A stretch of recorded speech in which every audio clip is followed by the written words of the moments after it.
So this lesson we're going to have some fun where we're going to be looking at different ways to loop through content. Loops allow us to run blocks of code a number of times by setting conditions and then incrementing the values until the condition is no longer true to stop the loop from running. I'm going to show you how you can take an array, output the values of an array, how you can take the object, output the values of the object into the console, and then also how you can select number of page elements using the query selector all, loop through each one of them, add an event listener to them that's going to track different clicks on each one of the element events. So when we refresh, it rebuilds the content from output 1, 2, and 3 to say new 1, 2, and 3 using the index value +1 of each one of the elements that we've selected on the page.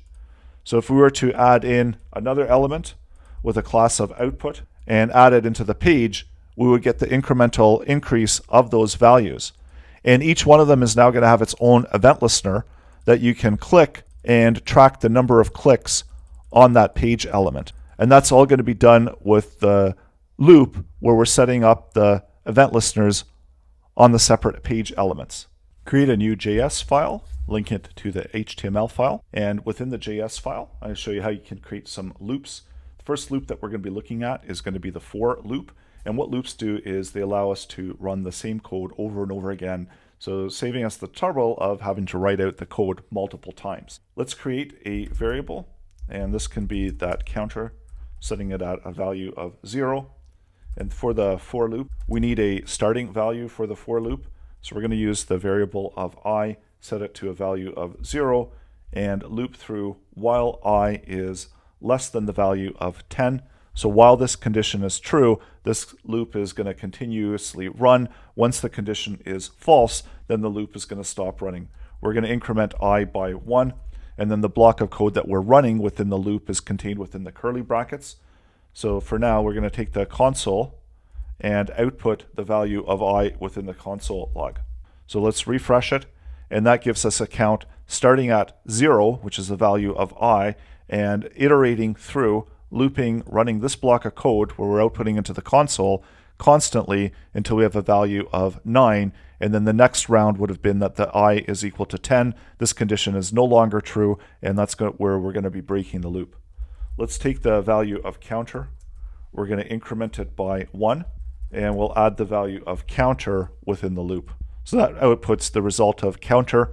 So when the block of code runs, initially the value of counter is set at 0. It increments by 1, so that's where we get a value of 1 for the output. And at this point, when we're outputting into the console, the value of I is still 0, but counter has been incremented by 1 because the statement is before the console message, and that's where we're getting the output of 1 for counter. If we have an array with multiple items in the array, we can use the array values as index values and output the corresponding values of that array using a for loop. So let's try that out, where we're setting the value of I to be equal to 0. So we know that arrays start with an index value of 0. We'll loop through while the value of I is less than the value of length. We know that the arrays have the length of the number of items that are contained within them. So that way we can check and we can make sure that we're looping through all the items in the array. And within the console, we're going to output the values of arrays using the index value of I. So take a quick look and we'll see how that results. I'm going to remove out the value of console. And now we're getting all of the values that are contained within the array. So these are array values. And that's outputting the corresponding values with their index from the array, outputting it into the console. There's also a few other ways that we can loop through arrays. So using an array method, such as for each, and that will loop through the array items. I'm going to use the shorthand for the functions using the arrow format and returning back a value that's going to be associated with the item in the array. And here we'll console log out the value of val. So loop through it again, and we see that this time, once again, we're outputting all of the values of the items in the array. I'm going to actually update these to some string values so that we have different values that are contained within there. And we're simply outputting all of the values that are contained within the array. Within the for each method, you can also get the index value of the item of the array, And you can also select the entire array value as we loop through. So that's going to return back that entire array within the console. You can also use a for in order to loop through the items of the array. So that's using the for, and we can select a variable just as we did within the each, and specify the array that we're getting the value from. And we can now console log out the value results of val. I'm going to do a console clear, which will clear the contents of the console. So we've got the console was cleared, and here we're looping through the value of the index items of the array. If we have an object, and I'm assigning some quick property names here, we can also loop through the object in the same way. We're returning back a value of val, and this time let's loop through the object contents and refresh. So that's looping through the property names of the object that we have here. And just as we saw with the array, what it was doing is it's taking the index values of the array. So that's how we can assign and select the array contents. So just as we do with the property names, we can use a bracket notation and then use the index value that's being returned back in order to output the actual values that are contained within the array. And we can do the same thing for the object, because these are going to be the property names of the object. And as we're looping through, this time we can return back the values that are being associated with that object. We can also use a JavaScript for of loop. And this is a statement that allows us to loop through values of an iterable object, such as an array. So once again, we'll select the value, and this time the keyword is of instead of in, so that's the only difference. And then the object that we can iterate through, and that's going to be the array.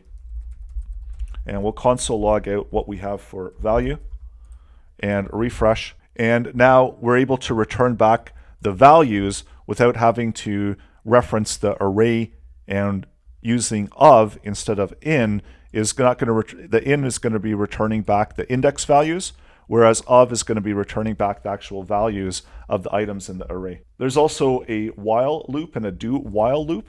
So similar to the for loop, we need to set a parameter.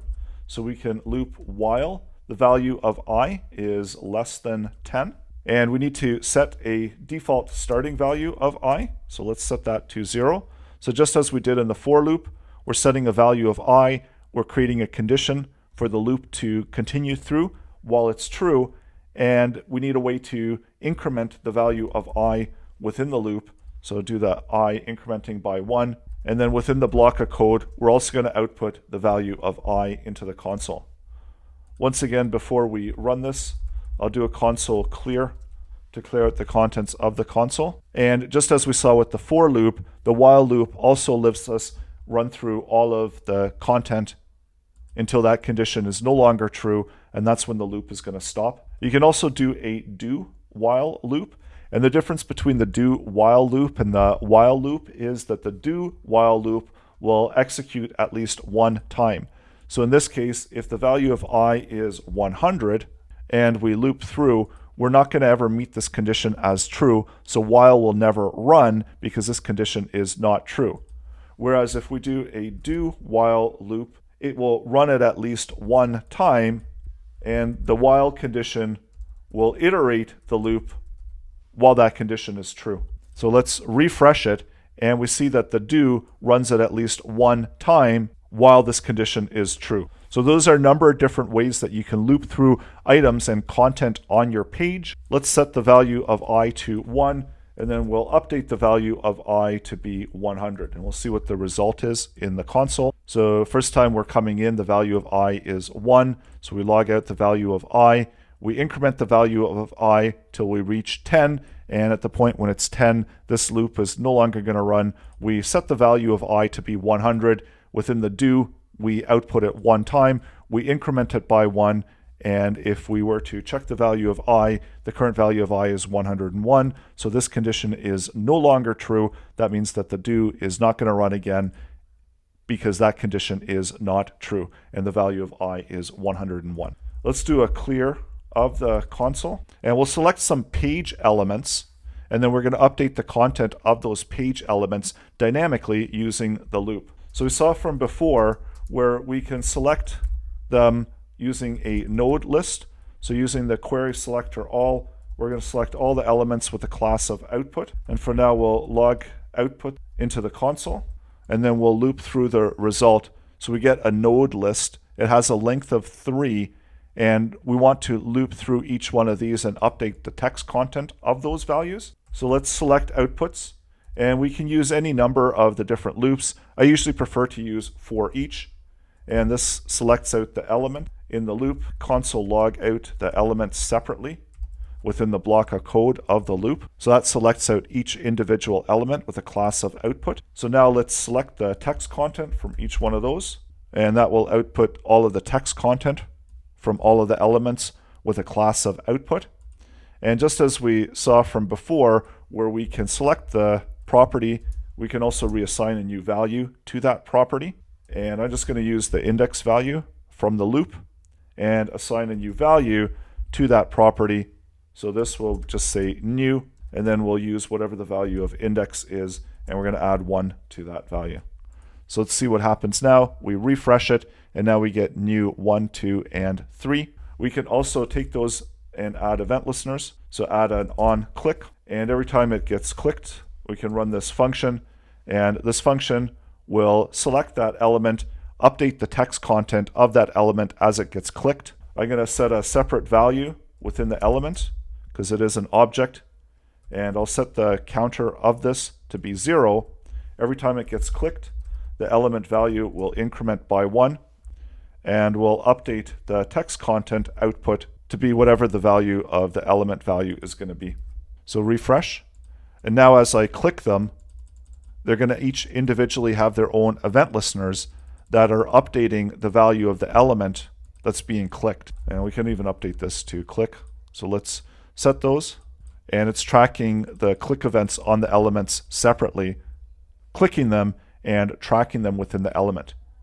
So what's happening here is that element val, because this is an object and the element is an object just like any other object, we can assign variables into it. So I created a variable called element val, and I'm using that in order to track the number of clicks on that element. So go ahead and try it out. Create your own clicker on your page elements.